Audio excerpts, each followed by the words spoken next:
Hello and welcome to this Fortify webinar hosted by TCT. Today we'll be covering what's in your resin, stronger, stiffer tooling for prototyping. I'm Laura Griffiths, Head of Content at the TCT Group, and I'm joined by Fortify's Plastics Engineer, Craig Crossley, Sales Manager for Injection Moulding, Dan Cronin, and Keith McGeera, Territory Sales Leader at Empire Group, to explore the secret behind 3D printed tools that last. Throughout this webinar, you'll hear about use cases and best practices for using Fortify tools and learn how 3D printed tooling can save 4 to 6 weeks and $4,000 to $6,000 on prototype molding projects, the operating differences between printed tools versus metal, how to modify processing parameters with polymer-based tools to achieve the best results, and how Fortify benchmarks its tools against other 3D printed tooling solutions. Before we begin, just a few things to note. There'll be an opportunity at the end of the webinar for you to ask your questions in a live Q&A. Please submit your questions throughout the webinar using the chat function on the right-hand side. We'll try and get as many questions answered as possible during the live session, but if we don't get to your question, don't worry, the team will follow up with you after the broadcast. And if you have any technical queries, please address those to our moderator, Kane Brennan. And with that, I'd like to hand over to Dan to begin. Thanks, Dan. Great, thank you very much for the introduction, Laura.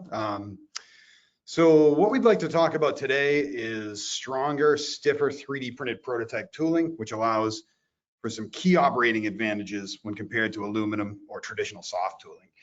In terms of what you can expect from today's webinar, we're going to review multiple case studies outlining the benefits of our prototype molding process, so you can learn specifics around how to save significant time and money with our solution. We'll also get into some specifics around processing conditions for molding with the Fortify tools when Craig shares a few slides. So this is where you'll gain a good feel for what it's like to mold with our tools and the molding results that you can expect. And then we'll meet with a Fortify customer and we'll talk a little bit about their experience with implementing this technology and the benefits that they've realized. And then we'll discuss your options for leveraging this technology so you can gain a competitive advantage around the low cost and quick turn times on molded parts that we're going to review.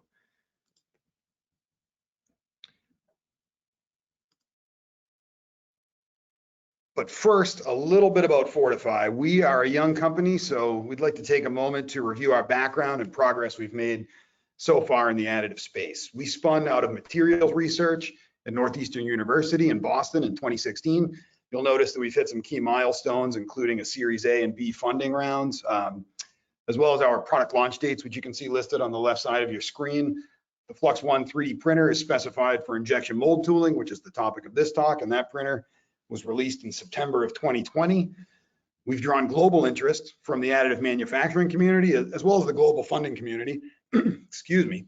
On the right there, you'll see a list of some of our investors, and you can also see a picture of our headquarters there in Boston, Massachusetts. But before we get really into specifics around the technology and the benefits it delivers, let's discuss the Fortify platform. This is a full stack additive platform encompassing hardware, software, and materials. So in terms of hardware, we start with an industrial grade DLP printer. That includes 2 proprietary processing modules, which we'll get into in the following slides. The second component of the platform is our manufacturing software, which includes build prep and setup capabilities, as well as optimization features specifically for injection mold tooling. And then finally, we have our high value ceramic fiber reinforced material. We start with a high viscosity base resin. We highly fill it with ceramic fibers, reinforcing the material and providing for some nice heat deflection and strength characteristics that make this material uniquely suited to injection mold tooling. Okay, so what makes us unique? The first technology is CKM, or continuous kinetic mixing. CKM continuously heats and mixes our resin, which ensures a uniform distribution of ceramic microstructures throughout the finished print. So really, we're taking a play out of the injection molding playbook here with filled high performance materials. This is a principle that, of course, has been in place for a long time. CKM enables us to process and then optimize this fiber reinforced material. The next component to our technology, which makes us unique, is FLUXPRINT, magnetic alignment. So you'll notice the microscopic footage of ceramic fibers being magnetically oriented in the same direction there on the right side of your screen. FLUXPRINT allows us to align fibers in a specific direction to optimize the performance of a printed material. In this case, the performance of a mold insert. So now just a quick note, we certainly address other applications with our unique CKM and or FLUXPRINT technologies. These include 3D printed ceramics and RF devices, as well as others. These are all outside of the scope of today's talk. So please go to our website or contact me directly if you're interested in learning more. My contact info will be displayed here at the end of the presentation for anyone who wants to reach out. So another component that makes us unique is our applications focus. The injection molding group at Fortify includes a dedicated team of applications engineers, including Craig. He's a plastics engineer. You'll hear from him shortly. We have a 30-ton press on site here in our Boston, Mass headquarters. We use this press primarily for proof of concept projects to support machine evaluations. We'll get into some specifics on that actually in a later slide as well. Fortify has developed a comprehensive approach to molding with 3D printed tools, which includes superior materials, a modified molding process, and a training program around both tool design and press operation. Each of our customers completes this program. I don't know of another 3D printing company with a 30-ton press on site, and we're using it every day. We're constantly pushing the boundaries forward in terms of the materials and the geometries that can be addressed with 3D printed tooling. So now we'd like to take some time to talk a little bit about what we call the prototype molding conundrum. So we all know that early access to prototype parts translates into smoother and faster product releases, but true functional testing oftentimes requires end-use materials. This is where direct 3D printed parts can fall short. But the problem is that traditional tooling is a burden at this stage. It generally takes too much time and it costs too much to produce, especially when we take into account the tight schedules and the tight budgets in place for product development teams. But with the solution that we present here, 3D printed tooling can finally bridge the gap. So why 3D printed tooling? With 3D printed tooling, you'll have access to molded parts in 3 to 6 days, not 3 to 6 weeks. And with tool costs in the $300 to $600 range, as opposed to the $3,000 to $6,000 range. The key operating advantages that are realized here, significant savings of both time and money, and lightweighting across the product development cycle by making multiple design iterations now practical with molded parts at any stage. So now we'll go into some detail around the operating advantages of the Fortify tools, and we'll get into some specific case studies as well. First, we have a comparison of a Fortify tool, 3D printed with ceramic fiber reinforcement, and a competitive 3D printed tool on the right. On the left side of the screen, you can see we've got some high aspect ratio features. These are all stable after 100 shots. And on the right side, you'll see the same extruded features with varying degrees of failure, all realized on the first shot. So we find that this type of performance isn't uncommon when we test other 3D printed molding materials. They might remain stable for multiple shots on a less demanding geometry, but once we get into extruded features like this, the failures often occur at the first shot or shortly thereafter. Here's a nice use case study around automotive parts. You can see at the bottom of this slide that prior attempts with a 3D printed tool had yielded 0 good shots. The Fortify tool was produced in 5 days at a cost of $500, as compared to a metal tool that was quoted at $8,000 cost and an 8-week lead time. Another item of note in this case study is that the Fortify tool exceeded our customer target of 25 shots with 35% glass-filled nylon. In this instance, the tool yielded 50 shots of glass-filled nylon as well as 50 shots of neat nylon 6. Here's another use case around a part that would be designed on a traditional metal tool with side action. So we'll generally address side action features with hand load inserts as we did in this case. Our components have also been used with automatic side action, but the hand load insert approach works well to eliminate the need for complex action, and it's generally acceptable when working with prototype quantities. This part is a ventilator adapter that we molded as part of our local COVID relief efforts in Boston. And as you can see, the cost for our tool was $300 and the time to procure was 3 days, as compared to a metal tool costing $4,000 with a procurement time in the 6 to 8 week range. And as you can see, this is a 5-piece insert design and it was loaded and demolded by hand. Here's another use case study around metal injection molding. So MIM feedstock can be very abrasive. This case study speaks really to the toughness and durability of our tools. Even if you're not interested specifically in building out MIM capabilities, this would still be relevant. This is a 316L stainless steel MIM part, and you can see on the bottom left, both the green and the sintered parts, which are molded, of course, on the Fortify tool. In terms of cost and time savings, the Fortify tool was produced at a cost of $350, took 3 days to procure, and it yielded over 150 parts with no degradation of the tool. This is compared to a metal tool, which would cost $4,000 and take 4 to 6 weeks to procure. Now, in this case, the metal tool would yield thousands of shots, getting you to production quantities in this particular application. But of course, with metal tools, you wouldn't experience the fast turn time, the low cost, or the design change flexibility that APG experienced here with the Fortify solution. So this is a nice use case study that speaks to part repeatability when using the Fortify tools. Excuse me. Here we have a medical part that we shot. We shot this with a Fortify tool, and dimensional stability was tested as compared to inventoried parts from a steel tool and confirmed to be within specification. So you can see that we shot 300 of these parts here in acetal, and it's notable that the Fortify tool had over 5 times longer life than other 3D printed tools, as well as repeatability consistent again with inventoried parts from a steel tool.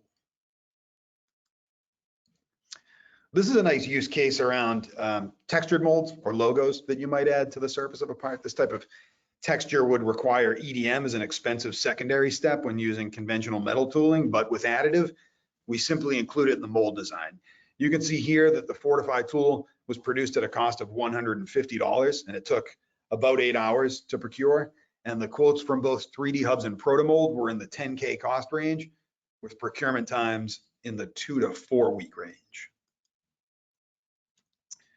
So in this next section, we'll go into some of the part sizes and materials that we're able to mold. In terms of part size, we're looking at 5 inches in the longest axis and smaller as our sweet spot. This really allows for smaller, less expensive printed mold tools and lower shot sizes and pressures. And one of the benefits of additive, of course, is the complexity is free, including EDM features like textures or logos, as we just reviewed, as well as multi-insert tools, eliminating the need for complex action, as we also discussed, and also adding features like threads. So here you can see a list of the materials that we've molded, and as you can see, we're able to process some higher temperature materials. We're able to process a selection of glass-filled materials, which is nice, some abrasive materials, such as MIM feedstock, which we discussed earlier. And at the bottom of the right-hand column there, you can see that we recently molded Ultim and 20% glass-filled Ultim. So later on in the presentation, when Craig takes over, we'll show you some of the processing conditions around these materials. We'll get into some specifics around injection pressures, injection speeds, and other processing considerations when running our tools. So hang on for that. In terms of tolerances, we generally hit plus or minus 5 thousandths of an inch on printed molds as well as on molded parts. So tolerances that are consistent with industrial additive technologies. And in terms of materials and number of shots, with easier materials like TPU, PVC, polypropylene, into the hundreds of shots range and further along if you want to achieve into the thousands. Moving on to more challenging materials like nylons and polycarbonate, 50 to 100 shots plus. And then the most challenging materials like glass-filled materials, Ultims, other very high temp resins into the 20 to 50 plus shot range. So here's a typical timeline and really a high level workflow around molding parts. So when we talk about workflow here at Fortify, we generally characterize it in terms of days. You can absolutely get to molded parts faster if you have a lab that's attended around the clock, but for most applications, this daily workflow described here would be sufficient. So on day 1, you would design the mold inserts, and then overnight on day 1 into day 2, you print up the inserts coming into the lab on day 2 with finished parts, finished components, and then during the day on day 2, you would clean and post-process the components. Just as an aside, our post-processing consists of a cleaning bath to remove the resin, a thermal cure step, which can be completed generally with a conventional equipment that customers have on hand, and then the application of a permanent mold release coating. And then on day 3, you'll have the mold inserts that are ready to go. You can fit up the components and you start molding parts. So in this section, I'll turn it over to Craig to go into more details on the processing side. All right, thank you, Dan. So just to start off, we're going to go through some really high-level processing conditions and considerations that we have, and then we'll move into an example of a tool that we've done. So the Fortify process is pressure limited. This basically means that when our set pressure limit is reached, our injection velocity becomes a variable in order to maintain a constant pressure. That's a little bit different than you'd see in a typical molding consideration, but we found that this is best for our process using lower pressures and speeds. With that being said, we have used really high pressures, over 15,000 PSI for an injection pressure, over 100 millimeters per second injection speed. So we do have a really robust tool, but in order to increase tool life and longevity and really maximize the number of parts you can get, we recommend using these lower pressures and speeds, almost like a hybrid between extrusion and injection molding. Another really impressive thing about digital tooling is our compressive strength. So our process is to almost print the blocks or shim the blocks slightly proud of our mold frame and use that compressive strength to seal off really well by squishing those blocks together, even at a really low clamping force. So we have a 30-ton Nisei in-house. Most of our tools are run between 3 and 5 tons of clamping pressure. And that's really because of the compressive strength of DT. We're not putting as much stress on our platens and on our machine by keeping those pressures really low. And we're also not putting as much stress on our tools. So we're maximizing our tool life as well as our machine life. As you guys can see, the pictures on this slide is an example of what my favorite project has been at Fortify so far. This is a 20% glass-filled Ultem cutting bit. Some of the unique features on this part are a curved cutting edge and also threads at the bottom section there. What's really unique about this tool is that we decided to go with a sacrificial insert. So you can see that orange cap on the part there. That's actually molding that cutting edge. Instead of the use of 2 or 3 actions and taking hours and hours of design time, we decided, let's get to molded parts faster.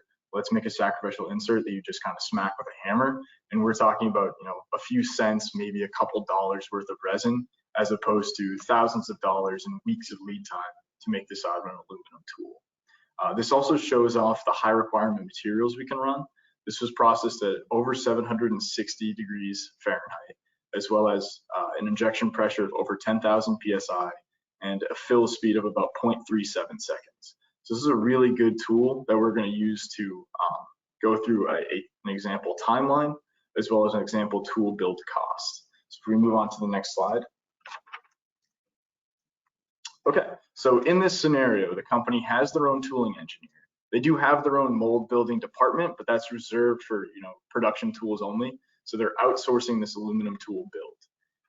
It would take about 2 days for design time to make those complex actions and slides.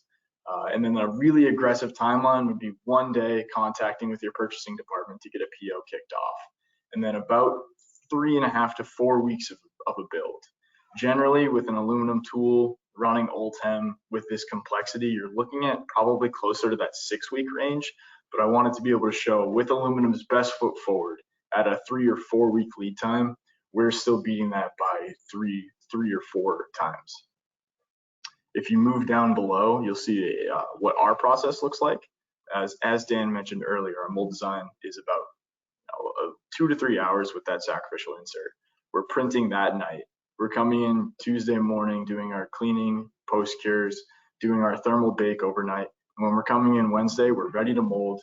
We're ready to go. We have our parts in hand by early afternoon. We're sending those out and our customers getting them on Thursday.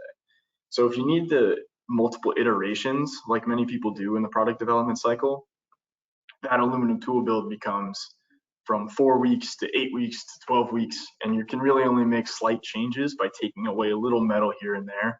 With our process, you can print multiple mold sets on the same build, or wait, get your shots, print another set. And not only are you saving time, you're saving money. So you can get to your production build $10,000 cheaper and 2 or 3 months even ahead of time. But to go back to that cost savings, let's move on to the next slide to get a nice visual of that. Okay, So here's some competitive technologies that you would use for prototyping. Generally, steel tooling is going to be your most expensive but most robust option. So most places will reserve that for production tooling. There are a few cases where people use that for prototyping, but those are rare and more or less for bridge production. So moving down to your more prototyping options, which would be aluminum tooling. So it's much faster than steel tooling, 4 to 8 weeks, like we've talked about a few times. It's cheaper, in that $5,000 to $10,000 to $15,000 range, depending on your complexity.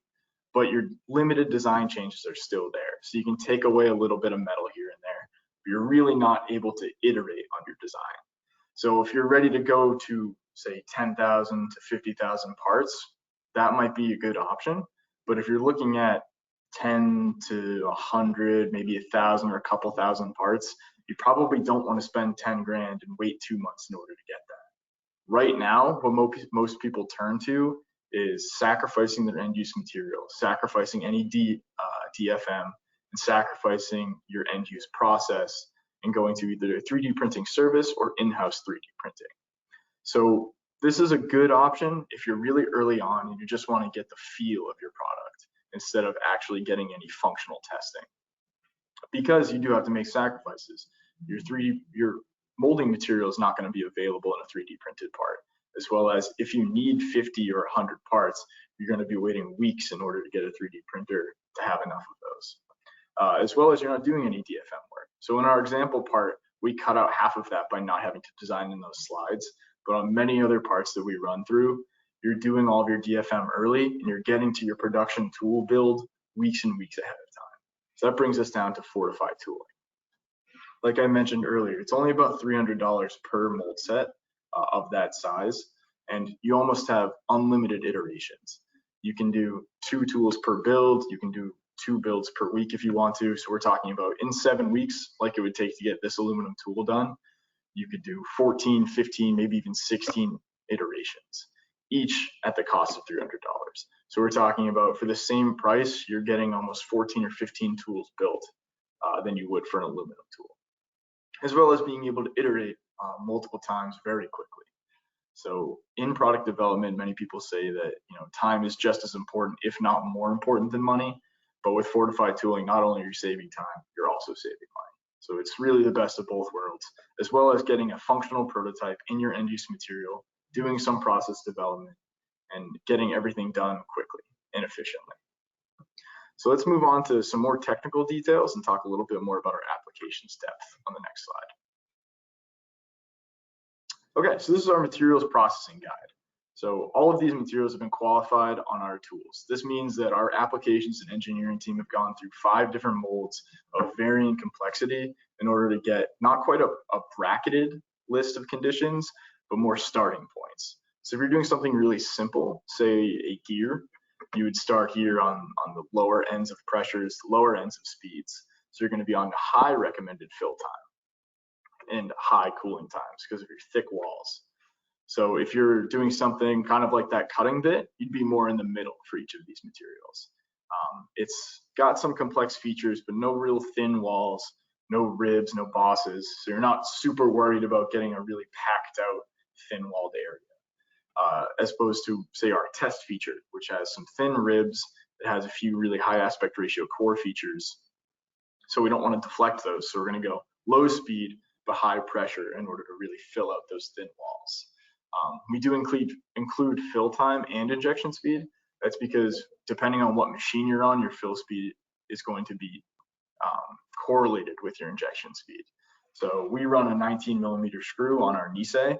That's going to be different than if you have a 110 ton Artberg. So we want to include both. That way you can take it kind of with a grain of salt with injection speed if you don't have our exact specs. So we are doing mold design every day. We're doing materials processing every day. We really have a dedicated team to this. So we're really in a good position to put our customers' best foot forward. So I want to transition now to Dan talking to one of our customers about how that application's depth has been able to really help them get their hit the ground running with this technology. Great, thanks a bunch, Craig. So now I'd like to introduce Keith Majera with Empire Group. And first, a little bit about Empire Group. They are a Fortify customer. They are also a member of our molding partner network. And Empire Group is a leader in providing custom prototypes in both plastic and metal. They have a highly experienced team of technical leaders specific to the technologies that they offer. They have decades of success stories around helping customers with their prototyping needs, and they have a nimble, responsive culture with an emphasis on embracing new technologies. And again, joining us from Empire Group is Keith Majera. Keith has a materials engineering background, as well as 30 years of experience in product development and manufacturing engineering, and he has an excellent reputation for helping customers move the ball forward with their product development timelines. Keith, thanks for taking the time to join us today and for being a part of the discussion. Thanks for inviting me, Dan. Absolutely. So I'd like to start by asking, what initially led Empire Group to look into 3D printed tooling with the Fortify solution? That typical prototype molding conundrum, we have high lead times and high costs associated with getting into prototype tooling for your high runs. And so we were trying to bridge that gap between our 3D printing iterations and when a customer eventually is going to need to go to metal tooling. But there, in between, there was quite a bit of a jump, and this technology helps fill that in perfectly and bridge that gap. Yeah, it sounds it. So I guess it sounds like prior to that, there was really no good solution, right? It either cost too much time, cost too much money, took too much time, or it just was not a good solution in that space prior to Exactly. Yeah, exactly. Yeah, we find that that's not uncommon. What impact has the Fortify solution made on your customers? Good question. You pointed out earlier that one of my reputations is moving the ball forward. This technology helps move their ball forward a lot faster.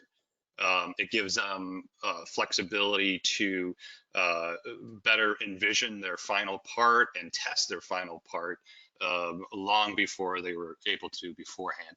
It also gives them some flexibility in their design iteration at early stages. So now they can make these practical changes that they could not make before with this tooling. I think also, obviously dramatically, as Craig pointed out, dramatically reducing their costs of retooling and delays and impacts. So they end up becoming more penny wise and pound foolish. Sure. Yeah, that makes sense. So I guess in terms of the results your customers have achieved, what type of feedback have you heard from customers who are leveraging this technology on a services basis? Oh yeah, it's always positive feedback. We've done this with medical devices, consumer products, industrial hand tool type applications, and with great success. A good example is a medical application.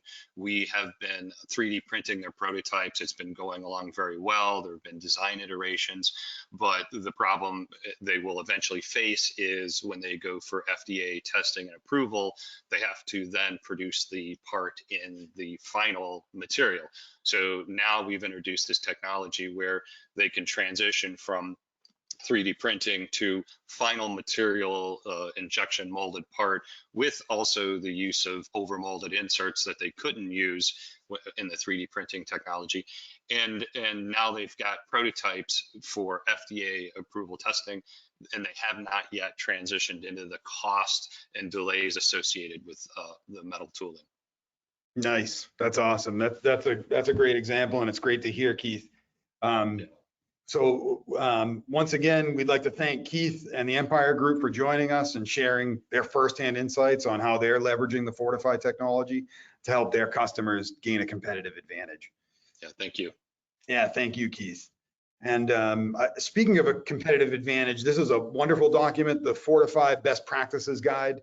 This is a free download on our website, and it's designed to help you learn how to best leverage the Fortify molding technology and commit to learning it so that you can build a competitive advantage around the low costs and the fast turn times that we've reviewed throughout today's presentation so far.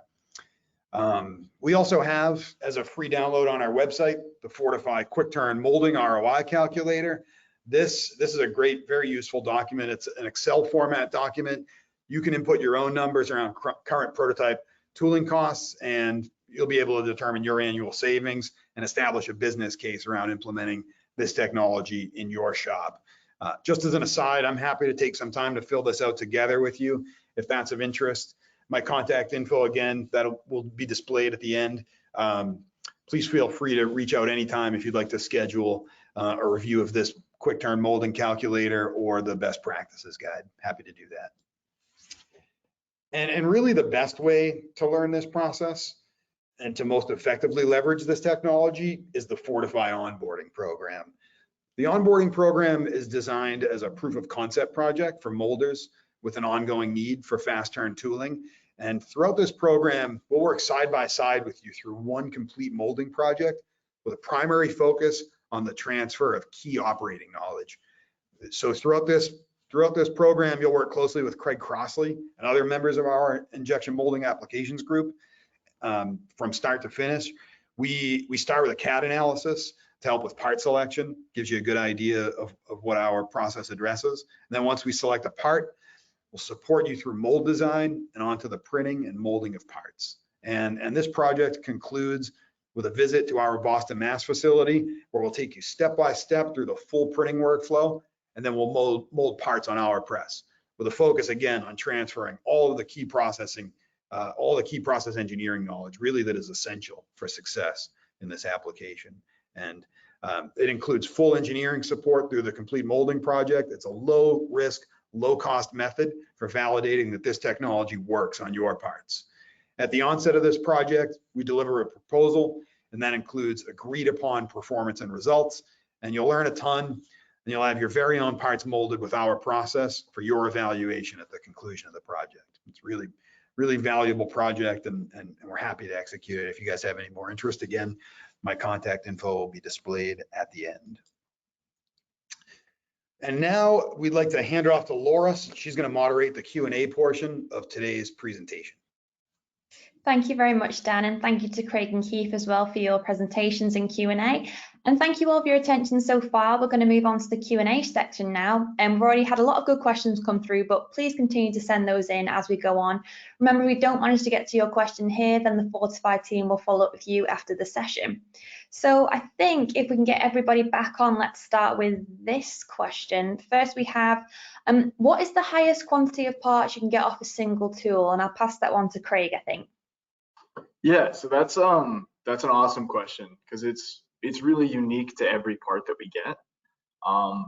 With a really complex part, like you'll see right there, we're looking at somewhere between 10 to 25 in a high requirement material. If we're talking about it in polypro, probably 50 to 100. We've done part runs of multiple thousands. When we were at Amerimold a couple weeks ago, we had a gear there that ran for 4,000 parts. So wow. Really, it's all dependent on what materials you're running, what the part geometry looks like. There's no doubt in my mind that in some really simple geometries or even slightly complex geometries that we could get into low volume production. But generally, we want to stick to prototype usage just because with our process, it tends to take a little bit longer. So we have longer cooling times because we don't have built-in cooling lines. So it's a unique question to what types of parts you're looking to run. Mm-hmm. And another question feeding off the back of that, how hands-on is your process from printing to molding? Craig, I'll pass that on to you again. Yeah, so so the printing process obviously is not very hands-on at all. Once you've done your mold design and you've sliced your part and you've sent it to the printer, you're kind of just letting that run for however long that needs to. Usually in that like 8-hour range is good for a print for a set of mold blocks. After that, you remove the build plate, you remove the part from the build plate, you're removing supports. Then we have a documented cleaning procedure that we hand off to our customers. Then a UV cure and a thermal bake are really hands off. And then there's a final step. You can polish our parts if you need to, or you can send them just right into the press and start molding. Now, how hands-on is the molding process? It's really dependent on what part. So this part right here has no actions, no hand inserts or anything. So that's hands-off. We'll run that in full auto with just a set of ejector pins. Like the part I showed earlier, that cutting bit, that's slightly more hands-on. So you're going to be, after every shot running in semi-auto, you're going to be hand loading an insert in. Another unique thing to our process is that we recommend a 30-second air blast to cool the face of the part, so you're not burning your hand when you're going into that 800-degree mold. It's back down almost to room temperature, probably a little hot to touch, hand loading that insert in. So it's not super hands off, but also not very hands on. If you're familiar with 3D printing, it's a very similar process to that. And then the molding process is about as hands on as you want it to be, depending on your part complexity. Okay, thank you. Dan, I'll pass this next one to you. Can I order a set of inserts and run them myself? Sure. I'm surprised this question made it to number 3. We get this quite often. So no, we don't print inserts on a contract basis, really due to process considerations around running the tools. In order for successful shots, the press operator really needs to be trained. Considerations, like as we talked about, clamping tonnage, injection pressure, injection speed, pack hold, ejection cycle time. These are all considerations that require training. I would just add that the Fortify molding process must be learned in order to get the results that we promote and publish. So really, for that reason, we will not just print up a set of inserts and hand them over. Okay. And Dan, we've talked today about the difference between Fortify tools and metal tools. And there's a question here, will parts molded on Fortify tools be the same as those from a metal tool? Yeah, and in terms of mechanical attributes, our molded parts will be similar or the same as parts from a metal tool. Mm-hmm. The way I would describe it is the parts will be of prototype quality, right? So suitable for engineering use, but they may not have all of the aesthetic qualities of parts molded on hardened production tooling. Mm-hmm. Like for instance, they probably wouldn't pass QC inspection parameters for a production part. It's common to see some surface imperfections, right? Like minor flashing, gate vestiges, but it's typically an acceptable trade-off to gain the cost advantages that we've reviewed. Okay. And the turn time advantages that we've reviewed. Yeah. Okay. Craig, I'll pass this one over to you because I think it kind of touches on something you mentioned in one of your previous questions. What is the surface finish of your tools like?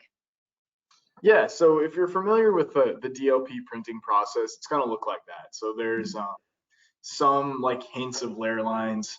You're going to end up with, what looks to be a 3D printed part, but it's going to be molded. We do end up with a really glossy finish because our roughness is actually pretty good. Mm-hmm. The other unique thing about Fortify tooling is that it can be polished. So with just our, we're not machinists, so we don't have a ton of polishing equipment, but with just a lapping compound and some sandpaper, we've been able to get it up to, an A2 surface finish, which is perfectly suitable for, either non-aesthetic parts or even some aesthetic parts. So if you needed a bridge to production tool, you'd be able to polish that no problem. It really depends on how much elbow grease you're willing to put in or how familiar you are with polishing techniques. But I would say that some of our customers who that's important to have been really successful in getting a nice, smooth, glossy finish, which is generally just what you need instead of getting like a specified finish like an A2 or whatever. What you're looking for is just a nice glossy finish that it almost looks like a mirror. But yeah, we're able to polish up to an A2 finish. Okay. Dan, I know you said you get question 3 asked an awful lot and you thought it'd be a higher priority. I bet you get asked this question an awful lot as well. How much does a set of inserts cost? Oh, sure. Yes. Let's get into the nitty gritty. Yeah, I'm glad you passed that along to the sales guy. So material costs for printed inserts, it really ranges between $200 and $750 for a set of inserts, depending on size and depending on some of the additional components that you might print, like that sacrificial insert or some hand load inserts, right? So I would say the range really between $200 and $750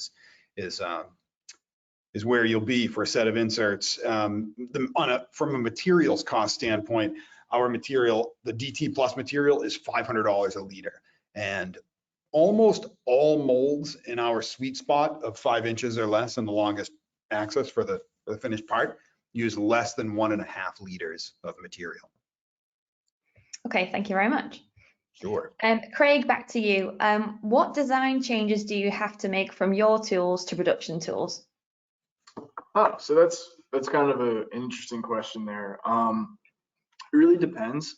Generally, we'll ask for, maybe slightly more draft than you would on a steel tool, but everyone's going to ask for as much draft as they can. So it really depends on what you're willing to give up. If you have a really high aspect ratio core feature, we're generally going to replace that with just an off-the-shelf McMaster and get that down to a 0 degree draft. But for a lot of our components, we'll ask for 2 to 3 degrees of draft, whereas on a production tool, you're looking at probably a 0.5 degree or 1 degree. But that's not to say that we can't do that. It just makes everything easier. Generally, though, that's one of the only things that we like to change. Like I had mentioned, high aspect ratio features sometimes can end up getting deflected. And if that happens over the course of a run, you probably end up limiting your tool life. So, maybe we'll replace those with some metal components. Other than that, though, most things stay the same. You're obviously going to need to add your cooling lines. If you're doing a multi-cavity tool, we have done multi-cavity tools, but if it's bigger than what we're able to print with, then you'll have to do that. One of the unique things about this process is that you're doing your DFM work early, right? So you're getting to your production build earlier. You're able to do cavity balance if you have a small part. You're able to work on different gate designs, different venting techniques. Most of those things translate really well. It's mostly just draft and really high aspect ratio features that we ask to change. Okay.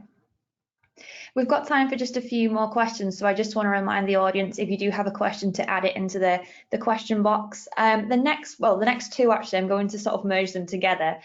Craig, what's the smallest component you can print, and then what's the largest component that you can make? Okay, so the smallest is a little bit of a tricky question. So we can print down to about 75 micron. Just with the cleaning techniques and the way printing works, we do recommend it being closer to like a 300 micron. That's not to say we can't do, really small features. It just ends up being a little bit tougher. So like with thermoforming tools, we end up printing really, really small holes to pull vacuums with. We have a couple thermoforming projects going on that we've had to do that with, and that works fine.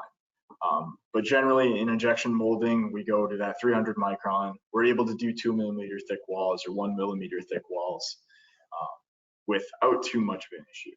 So it's kind of there, and we're sort of limited by pixel size. So okay. It's how you can get with a projector. As far as biggest, our build volume is 6 inches by 5.5 by 13 inches in the longest axis. So we're able to print that entire volume. We obviously recommend like smaller parts just because it's cheaper and faster. But if you really needed a really large mold half or a whole set that takes up that much space, you can get up to 13 inches in the longest axis. That's just not necessarily recommended for what we do. Okay. Dan, another question for you. I don't have injection molding capabilities, but I'm interested in quick turn molded parts. Do you offer this as a service? Yeah, great question. That's also one that we field quite frequently. So no, Fortify does not directly offer molded parts as a service.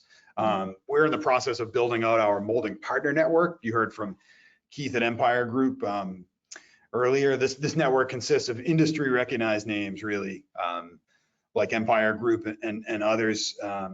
And what we can do is we can refer you to these partners, and they'd be happy to quote you on a molded part job. And yeah, I would say that it might be a good idea to get used to these quick turn times on molded parts, right? So if you have interest in this process but you'd like to get a feel for how quickly we can turn the parts around and the part quality, that might be a good avenue.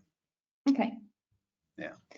And I think we'll go with this question last before we start to wrap up. For Craig, what do you mean by a pressure limited process?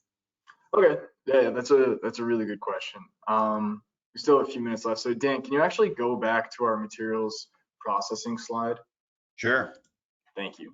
So pressure limited, like I had mentioned before, is essentially you set a pressure limit on your machine during the first stage of injection, or first stage fill.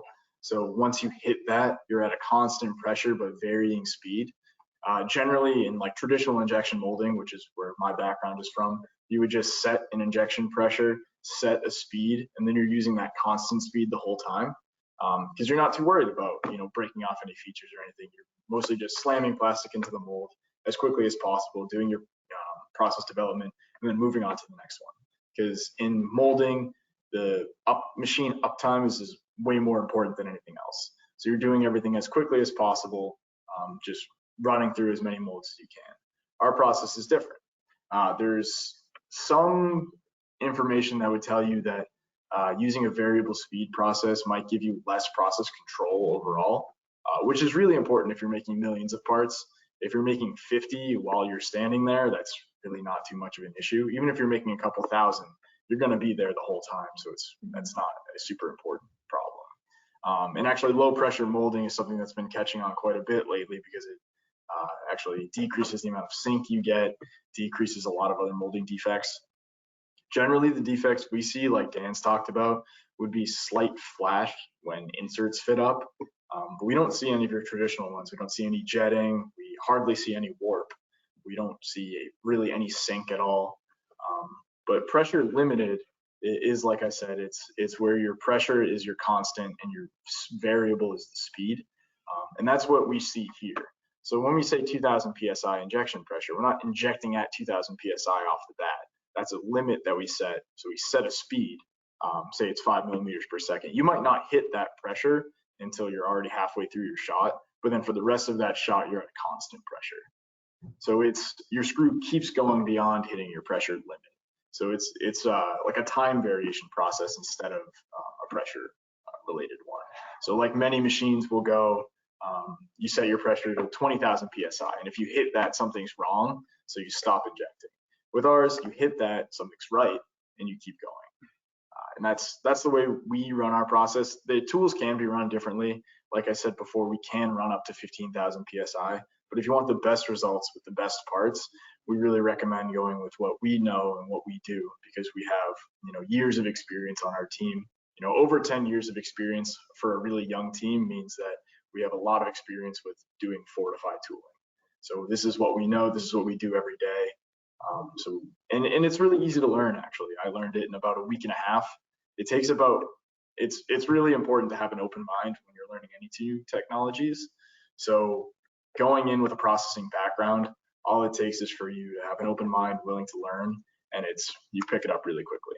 The only problems we've ever seen have been when people don't want to listen to the processing guide and then end up using a tool right away. But if you're open and learning with us, then it's going to be a super smooth sailing from there. Brilliant. Well, thank you so much both for your really thorough answers there. And thank you to everyone today for joining us for this webinar.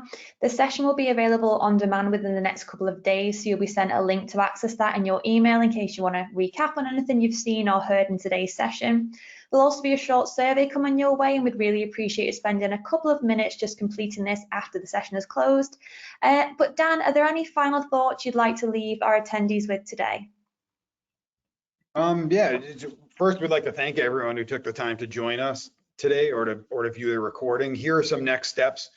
If you'd like to confirm that your molded parts are a good fit for our process, please reach out to me with the contact info listed here. I'd be happy to review part geometries and your requirements. We can conduct an engineering analysis and an ROI analysis to confirm that you have both the technical and the business case to engage in an evaluation. And I would just add that for anyone who's considering 3D printed tooling or really quick turn tooling of any kind, it would be very beneficial for you to reach out to us and start a discussion. We live and breathe 3D printed injection mold tooling, and we'd be more than happy to just offer our experience in this application to help you with an approach that fits your requirements.